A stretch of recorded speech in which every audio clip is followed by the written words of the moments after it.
দর্শক আমন্ত্রণ আজকে চট্টগ্রামের শুরুতেই জানিয়ে দেব শিরোনামগুলো।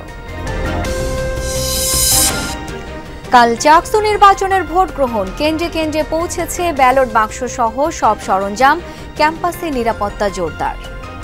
ব্যালট পেপারটা আমরা বিতরণ করিনি, এটা আমরা সিকিউরিটির কারণে আগামীকালকে সকালবেলা 8টা বাজে করব। নাশকতামূলক বা এই ধরনের সম্ভাবনা থেকে থাকে, তো সেটা শক্ত হাতে প্রতিহত করার জন্য পর্যাপ্ত ফোর্স মোতায়েন আছে।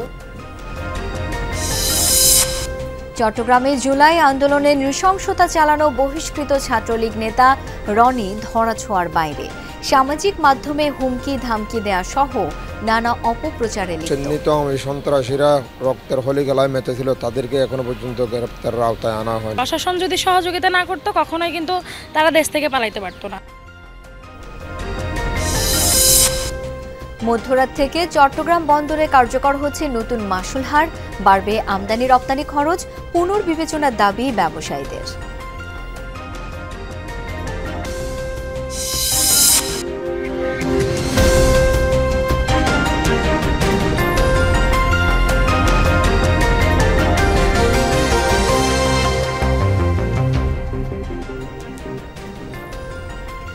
এতক্ষণ শিরোনামগুলো দেখছিলেন, আপনাদের সাথে আছি আমি শাওন দত্ত। জানাবো বিস্তারিত। রাত পোহালেই চট্টগ্রাম বিশ্ববিদ্যালয় কেন্দ্রীয় ছাত্র সংসদ চাকসু নির্বাচন, যেখানে কেন্দ্রীয় ও হল সংসদে লড়ছে 908 প্রার্থী। মোট ভোটার 27,516 জন। 15টি কেন্দ্রে 700টি বুথে ভোট গ্রহণ হবে। ব্যালট পেপারে হবে ভোট আর গণনা হবে এমওএমআর পদ্ধতিতে। এরই মধ্যে শেষ হয়েছে সব প্রস্তুতি। ৩৫ বছর পর চাকসু নির্বাচন, ফলে এই নির্বাচন ঘিরে উৎসাহ উদ্দীপনাও বেশি। সব প্রস্তুতি প্রায় শেষ, রাত পোহালেই ভোট। চট্টগ্রাম বিশ্ববিদ্যালয়ের 5টি ভবনের 15টি কেন্দ্রে 700টি বুথে ভোট গ্রহণ হবে স্বচ্ছ ব্যালট বাক্সে। প্রতিটি কক্ষে থাকবে সিসি ক্যামেরা ও ছবিযুক্ত ভোটার তালিকা। ভোট গ্রহণ চলবে সকাল 9টা থেকে বিকাল 4টা পর্যন্ত। ভোট গণনা হবে ওএমআর পদ্ধতিতে। ভোট গ্রহণ ও গণনা প্রক্রিয়া সরাসরি দেখাবে ক্যাম্পাস জুড়ে স্থাপন করা 14টি বড় এলইডি স্ক্রিনে। প্রধান নির্বাচন কমিশনার জানান, ভোট গণনা হবে 2 ধাপে। 2 মিনিটে গণনা করা যাবে 10,000 ভোট। তবে তা প্রক্রিয়া করতে সময় লাগবে। রাতের মধ্যেই ভোটের ফলাফল প্রকাশের আশা তার। প্রক্রিয়াটাই যতটুকু সময় লাগবে, রেজাল্ট রেডি হইতে কিন্তু সর্বোচ্চ 10 মিনিট লাগবে। আমরা এই প্রক্রিয়া এই জন্য বলে যে 200 করে একবার এখান থেকে আনবো, ব্যবসা থেকে খোলো, এটা রেডি করে 200 করে আমরা প্যাকেট করব, প্যাকেট করে রিটার্নিং অফিসার থেকে রিটার্নিং অফিসার কাছে যাবে। এই সময়টাই যতটুকু লাগে। আজ মঙ্গলবার থেকে শিক্ষার্থী ছাড়া বহিরাগত কেউ ক্যাম্পাসে থাকতে পারবে না। 16 অক্টোবর পর্যন্ত বাইরের যানবাহন চলাচল নিষিদ্ধ। ভোটের দিন বিশ্ববিদ্যালয়ের 14টি প্রবেশপথের মধ্যে 7টি বন্ধ থাকবে। নিরাপত্তা এবং শৃঙ্খলা রক্ষা বড় চ্যালেঞ্জ মনে করছেন সংশ্লিষ্টরা। ভোট গ্রহণের প্রতিটি ভবনে একজন করে নির্বাহী ম্যাজিস্ট্রেটের পাশাপাশি থাকবে র্যাব, পুলিশ, বিজিবি, সেনাবাহিনীর টহল টিম ও মোবাইল কোর্ট। যে কোনো ধরনের সিদ্ধান্ত এরা ম্যাজিস্ট্রেটিভ পাওয়ার থাকলে ওরা দিতে পারে। সেই কারণে আমরা 5 জন ম্যাজিস্ট্রেটের কথা বলছি এবং ক্যাম্পাসের বাহিরে law and order situation at the same time যে ট্রাফিক ম্যানেজমেন্টের জন্য আমরা 4টা মোবাইল কোর্টের কথা বলছি। সুতরাং 9 জন ম্যাজিস্ট্রেট আমরা চেয়েছি। 1981 সালে চতুর্থ চাকসু নির্বাচনে একক সংখ্যাগরিষ্ঠতা পায় ছাত্র শিবির। 1990 সালে শিবিরের একক আধিপত্যের বিরুদ্ধে সর্বদলীয় ঐক্য করে 12টি ছাত্র সংগঠন জয়ী হয় বেশিরভাগ পদে। এবার কারা জয়ী হয় সেটা দেখার বিষয়। ছাত্রদল, ছাত্র শিবির, বাম দল, ইসলামী দল সমর্থিত প্যানেল সহ মোট 10 প্যানেল ছাড়াও ভোটে লড়ছেন স্বতন্ত্র প্রার্থীরা। সোমবার রাত 10টায় শেষ হয়েছে প্রচারণা। এবার কেন্দ্রীয় সংসদে 415 এবং হল সংসদে 493 জন সহ মোট প্রার্থী 908 জন। মোট ভোটার 27,516 জন। চট্টগ্রাম বিশ্ববিদ্যালয়ে সর্বশেষ চাকসু নির্বাচন হয়েছিল 1990 সালে। আল আমিন শিকদার, যমুনা নিউজ, চট্টগ্রাম।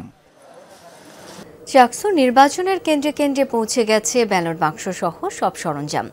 আগামীকাল বুধবার সকাল 9টা থেকে ভোট গ্রহণ শুরু, তার আগে পৌঁছবে ব্যালট পেপার। নিরাপত্তা নিশ্চিতে ক্যাম্পাসে মোতায়েন করা হয়েছে বিপুল সংখ্যক আইন শৃঙ্খলা রক্ষাকারী বাহিনী। সকাল থেকে কেন্দ্রে কেন্দ্রে পাঠানো হয় চাকসু নির্বাচনের ব্যালট বাক্স সহ বিভিন্ন সরঞ্জাম। প্রস্তুত ভোট কক্ষ, এলইডি স্ক্রিন, তবে নিরাপত্তা নিশ্চিত করতে বুধবার সকালে ভোট গ্রহণ শুরুর আগে পাঠানো হবে ব্যালট। ব্যালট পেপারটা আমরা বিতরণ করিনি, এটা আমরা সিকিউরিটির কারণে আগামীকালকে সকালবেলা 8টা বাজে করব। এছাড়া যে সকল অন্যান্য ম্যাটেরিয়াল আছে, ব্যালট বাক্স, তারপরে কিছু পেপারস, তারপর জনবলের তালিকা অথবা কিছু ইউটেন্সিলস, অফিসের জন্য ব্যবহৃত যে সকল বিষয়গুলো আছে এগুলো আমরা প্রস্তুত করেছি। ক্যাম্পাস জুড়ে উৎসবের আমেজ। 3.5 দশক পর ভোট নিয়ে ভোটারদের মধ্যেও অন্যরকম আগ্রহ, উদ্দীপনা। ক্যাম্পাস মুখর যে উৎসব মুখর যে পরিবেশটা আছে, সত্যি এটা আমাদের কাছে অনেক আনন্দের বিষয় এবং আমরা এটা উপভোগ করতেছি এবং আশা করি আমরা যোগ্য প্রার্থীকে ভোট দিতে পারবো, যার মাধ্যমে আমাদের ক্যাম্পাসে অনেক উন্নতি হবে। আমরা নিরাপদভাবে যাতে দিতে পারি, আমাদের অধিকার যাতে ক্ষুণ্ণ না হয়। আমরা এরকম প্রতিনিধি চাই যারা হচ্ছে কি নিজেদের গ্রাউন্ডে স্ট্রং থাকবে, যাদের মোরাল স্ট্রং থাকবে, এথিক্স স্ট্রং থাকবে। ওরা হচ্ছে নিজেদের মোরাল থেকে যাতে আমাদের জন্য কাজ করতে পারে। ভোটের আগের দিন ছিল না প্রচার প্রচারণা, পরিকল্পনায় ব্যস্ত ছিলেন প্রার্থীরা। জয়ের ব্যাপারে তারা আশাবাদী, আছে পাল্টাপাল্টি অভিযোগও। লিখিত যে অভিযোগের মাধ্যমে সবসময় আমরা একটা প্রতিকার চাচ্ছি। নির্বাচনের দিন অন্তত যেন কুইক রেসপন্স একটা টিম থাকে যারা তাৎক্ষণিক সমস্যার সমাধানের জন্য কাজ করে যাবে। প্রশাসন যদি লেভেল প্লেইং ফিল্ড তৈরি করতে পারে এবং সুষ্ঠু নির্বাচন উপহার দিতে পারে, তা এটা 24 জন্য একটা ইতিহাস হয়ে যাবে এবং সকল ছাত্রছাত্রীদের জন্য এটা মঙ্গলজনক হবে। ক্যাম্পাসে মোতায়েন করা হয়েছে র্যাব, পুলিশ, বিজিবি, এপিবিএন সহ আইন শৃঙ্খলা রক্ষাকারী বাহিনীর 1200 সদস্য। জোরদার করা হয়েছে টহল কার্যক্রম।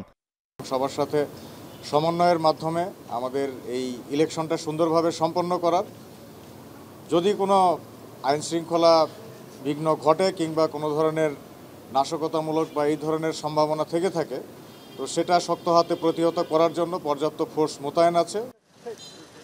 আল আমিন শিকদার, যমুনা নিউজ, চট্টগ্রাম।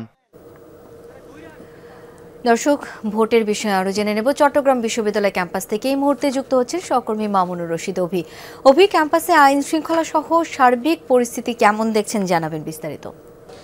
রাত পোহালেই চাকসু নির্বাচন, দীর্ঘ 36 বছর পর এই নির্বাচন অনুষ্ঠিত হওয়ায় ক্যাম্পাসে কিন্তু এরই মধ্যে একেবারে উৎসব মুখর পরিবেশ আমরা দেখতে পাচ্ছি এবং এই ক্যাম্পাস নিরাপত্তায় আমরা দেখেছি সকাল থেকেই একেবারে নিরাপত্তার রয়েছে এবং র্যাব এবং পুলিশ সদস্য কিন্তু মোতায়েন করা হয়েছে যাতে কোনো ধরনের সমস্যার সম্মুখীন যাতে না হয়। এবং আমরা দেখেছি প্রার্থীদের মধ্যেই এক ধরনের পাল্টাপাল্টে কিছু অভিযোগ ছিল, তবে সবকিছু ছাপিয়ে আগামীকাল যেহেতু নির্বাচন অনুষ্ঠিত হচ্ছে সে কারণেই সেটি যেন অবাধ, সুষ্ঠু এবং গ্রহণযোগ্য নির্বাচন হয়। সেক্ষেত্রে তারা বলছিলেন নির্বাচন কমিশনকে আগে থেকেই বহুবার তারা বলছিলেন যে এই নির্বাচন দীর্ঘদিন পর যেহেতু অনুষ্ঠিত হচ্ছে সেখানে কোনো ধরনের যাতে সমস্যার সম্মুখীন হতে না হয় সেই বিষয়গুলো কিন্তু গুরুত্ব সহকারে নির্বাচন কমিশন দেখেছেন যাতে নির্বাচন সঠিকভাবে সম্পূর্ণ করা যায়। সেই হিসাবে কিন্তু আমরা দেখেছি বিকাল থেকেই যেই 5টি ভবনে 7টি কক্ষে 700 বুথে কিন্তু এই নির্বাচন অনুষ্ঠিত হবে সকাল 8টা থেকে সকাল 9টা থেকে বিকেল 4টা পর্যন্ত এবং এরই মধ্যে ব্যালট বক্সগুলো কিন্তু প্রতিটি কেন্দ্রে চলে গেছে এবং সকালে কিন্তু ব্যালট পেপারগুলো সেগুলো পৌঁছানো হবে। এবং আমরা দেখেছি যারা শিক্ষার্থী রয়েছেন অর্থাৎ যারা ভোটার রয়েছেন তাদের মধ্যেও ব্যাপক উৎসাহ উদ্দীপনা কাজ করছে, যেহেতু 3 দশকের পর এই নির্বাচন অনুষ্ঠিত হচ্ছে এবং তারা আসলে তাদেরকে নির্বাচনে জয়ী করবেন, যারা শিক্ষার্থীদের অধিকার আদায়ে কাজ করবেন এবং যে সমস্ত প্রতিশ্রুতিগুলো দিয়েছেন সেগুলো যাতে সঠিকভাবে বাস্তবায়ন করতে পারেন সেই বিষয়গুলো তারা গুরুত্ব সহকারে দেখছেন। শাওন, অনেক ধন্যবাদ আপনাকে। জুলাই আন্দোলনে চট্টগ্রামে ছাত্র জনতা হত্যার মাস্টার মাইন্ড বহিষ্কৃত ছাত্রলীগ নেতা নুরুল আজিম রনি, কুখ্যাত চাঁদাবাজ ও চট্টগ্রামের ত্রাস হিসেবে পরিচিত ভয়ঙ্কর এই খুনি তার বাহিনী নিয়ে মেতে উঠেছিলেন রক্তের হোলি খেলায়। গাড়িতে করে অস্ত্র এনে প্রকাশ্যে গুলিবর্ষণ করেন নিষিদ্ধ ঘোষিত চট্টগ্রাম মহানগর ছাত্রলীগের বহিষ্কৃত সাধারণ সম্পাদক রনি। ভয়াবহ নৃশংসতা চালানো এই সন্ত্রাসী এখনও ধরাছোঁয়ার বাইরে।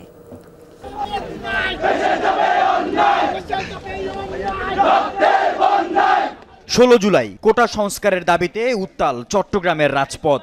16 শহর মুরাদপুরে হাজার হাজার ছাত্র জনতার জমায়েত। নড়বড়ে প্রশাসন, হিমশিম খাচ্ছে সেই ঢল সামলাতে। সেই উত্তাল আন্দোলন দমাতে ভয়ঙ্কর জমদূত হয়ে হাজির হয় বহিষ্কৃত ছাত্রলীগ নেতা নুরুল আজম রনি।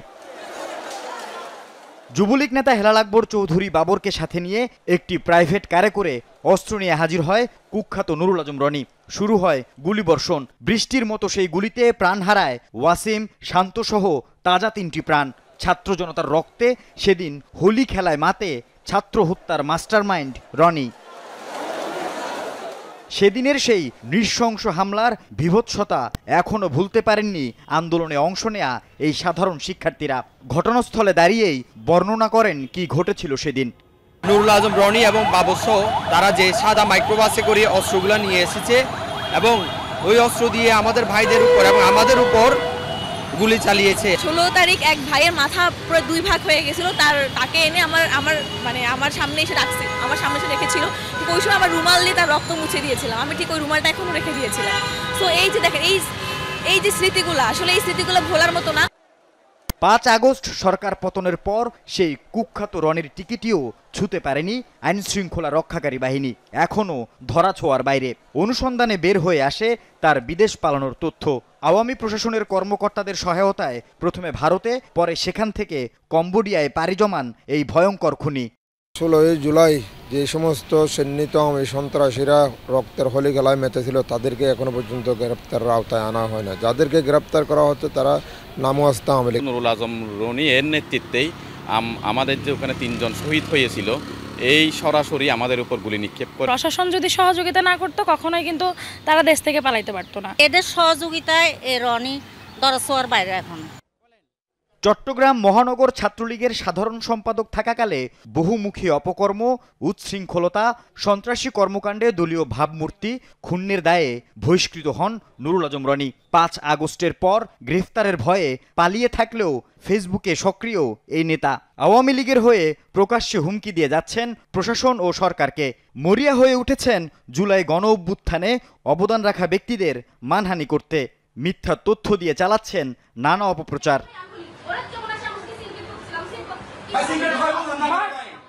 রনি ও তার সহযোগীদের সোশ্যাল মিডিয়া ট্রায়ালে পড়েন বৈষম্য বিরোধী ছাত্র আন্দোলনে বেসরকারি বিশ্ববিদ্যালয়ের মুখপাত্র এই নারী শিক্ষার্থী। তার অভিযোগ, রনির সহযোগীরা চাঁদাবাজ তকমা লাগিয়ে সামাজিকভাবে হেয় প্রতিপন্ন করেছে। এটা আসলে আমরা বুঝতে পারি যে কোন একটা এক গোষ্ঠীর কাজ, যারা আমাদের চায় যে জুলাই গণঅভ্যুত্থানে আমরা যারা ভূমিকা রেখেছিলাম, যারা চেয়েছি দেশটাকে একটু সুন্দর করে গড়ে তুলতে, তাদের যে ইমেজটা এটা নষ্ট করার জন্য এই গোষ্ঠী আসলে কাজ করে যাচ্ছে। অন্যদিকে এখনও সেই পুরনো বক্তব্য প্রশাসনের, দেশে থাকলে আনা হবে আইনের আওতায়। আমাদের সাইবার পেট্রোলিং তো অবশ্যই আছে, সাইবার পেট্রোলিং বা কে সক্রিয় আছেন বা কিভাবে সক্রিয় আছেন এগুলো আমাদের নজরে আছে। এরকম তো অনেকেই আছে, যদি দেশের বাইরে যদি থাকে সেক্ষেত্রে আসলে অনেক সময় আমাদের তো ভাবে অ্যারেস্ট করাটা একটু টাফ। চাঁদাবাজ ও চট্টগ্রামে ত্রাস হিসেবে পরিচিত রনির নামে হত্যা, গুম, খুনের একাধিক মামলা থাকলেও তার এখনও এমন সক্রিয় থাকা প্রশাসনের অজ্ঞতা ও উদাসীনতা বলছেন অপরাধ বিশ্লেষকরা। গণতান্ত্রিক রাষ্ট্রে সুশাসন প্রতিষ্ঠানের জন্য এখনো যারা কষ্ট করতেছে, কাজ করতেছে, তাদেরকে থ্রেট করা হচ্ছে, ফেসবুকের মাধ্যমে তাদেরকে থ্রেট করা হচ্ছে এবং তাদের বিরুদ্ধে বিভিন্ন পোস্ট দেওয়া হচ্ছে। এইভাবে এখানে থাকলে তো তাদের বিরুদ্ধে আইনানুগ ব্যবস্থা নেওয়া যেত, কিন্তু তাদেরকে পার করিয়ে দেওয়া হয়েছে। কিভাবে পার করিয়ে দেওয়া হয়েছে এটা একটু তদন্ত হওয়া দরকার।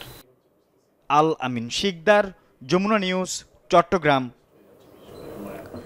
চট্টগ্রাম বন্দরে বর্ধিত ট্যারিফ কার্যকর হচ্ছে আজ রাত 12টা থেকে। এতে সব ধরনের সেবার খরচ বাড়বে ক্যাটাগরি ভেদে 37 থেকে 41% পর্যন্ত।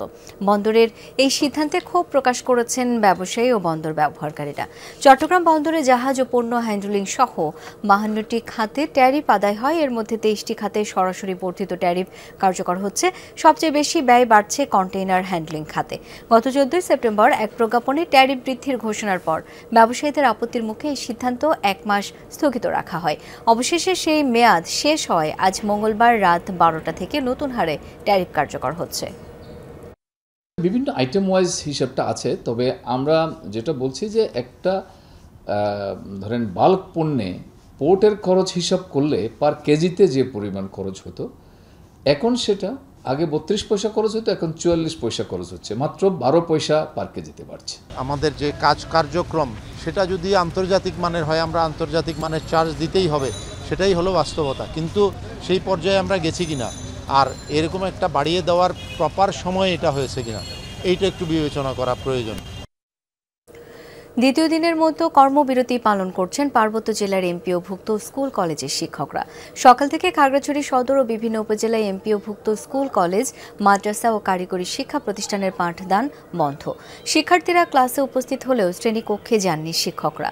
দেশের সকল এমপিওভুক্ত শিক্ষক কর্মচারীর বাড়ি ভাতা 20% বৃদ্ধি, 1500 টাকা চিকিৎসা ভাতা, 75% উৎসব ভাতার দাবিতে চলছে কর্মবিরতি। দাবি আদায়ে রাঙামাটির 163টি এমপিওভুক্ত শিক্ষা প্রতিষ্ঠানের শিক্ষক কর্মচারীরা কর্মবিরতিতে পূর্ব ঘোষিত কেন্দ্রীয় কর্মসূচির অংশ হিসেবে তারা শিক্ষা কার্যক্রম বন্ধ রেখেছেন। পাঠদান বন্ধ থাকায় উদ্বেগে সাধারণ শিক্ষার্থীরা। রোববার রাজধানীতে শিক্ষকদের কর্মসূচিতে পুলিশি বাধার প্রতিবাদ জানানো হয়। ঢাকা কলেজের শিক্ষক কর্মকর্তা ও শিক্ষার্থীদের উপর হামলার প্রতিবাদে খাগড়াছড়ি সরকারি কলেজে কর্মবিরতি পালন করেছেন শিক্ষকরা। সকাল থেকে খাগড়াছড়ি সরকারি কলেজ ও মহিলা কলেজে সব ধরনের শিক্ষা কার্যক্রম বন্ধ ছিল। বিসিএস জেনারেল এডুকেশন অ্যাসোসিয়েশন জেলা শাখার ব্যানারে সরকারি মহিলা কলেজের প্রশাসনিক ভবনের সামনে কর্মসূচি পালন করা হয়। একই দাবিতে খাগড়াছড়ি সরকারি কলেজেও কর্মসূচি হয়েছে। কালো ব্যাজ ধারণ করে অবস্থান কর্মসূচি পালন করেন কলেজের শিক্ষকরা। ঢাকা কলেজের শিক্ষক কর্মকর্তা ও শিক্ষার্থীদের উপর দুষ্কৃতিকারীদের হামলা, টিচার্স লাউঞ্জে ভাঙচুরের ঘটনায় দোষীদের গ্রেপ্তার ও শাস্তির দাবি জানান তারা।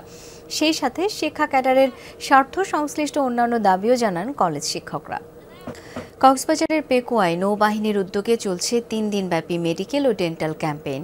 সকাল থেকে পূর্ব মগনামা সরকারি প্রাথমিক বিদ্যালয়ে ক্যাম্পেইন শুরু হয়। আগামীকাল এই ক্যাম্পেইন শেষ হবার কথা রয়েছে। এতে নৌবাহিনীর বিশেষজ্ঞ, ডেন্টাল সার্জন ও মেডিকেল টিমের সদস্যরা বিভিন্ন রোগ নির্ণয়, চিকিৎসা ও পরামর্শ দিচ্ছেন। বিনামূল্যে প্রয়োজনীয় ওষুধ প্রদান করা হচ্ছে সাধারণ বাসিন্দাদের। প্রত্যন্ত এলাকায় স্বাস্থ্য সেবা পৌঁছে দিতে এমন মানবিক উদ্যোগ অব্যাহত থাকবে বলে জানায় নৌবাহিনী।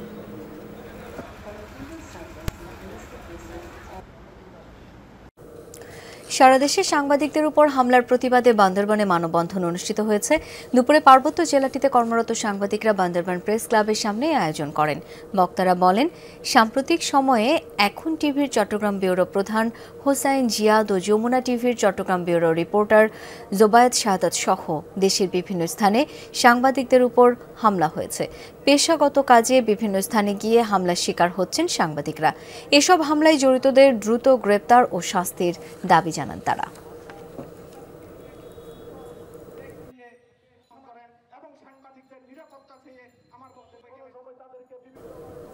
এই ছিল আজকে চট্টগ্রামের আয়োজনে। এতক্ষণ সাথে থাকার জন্য সবাইকে অসংখ্য ধন্যবাদ।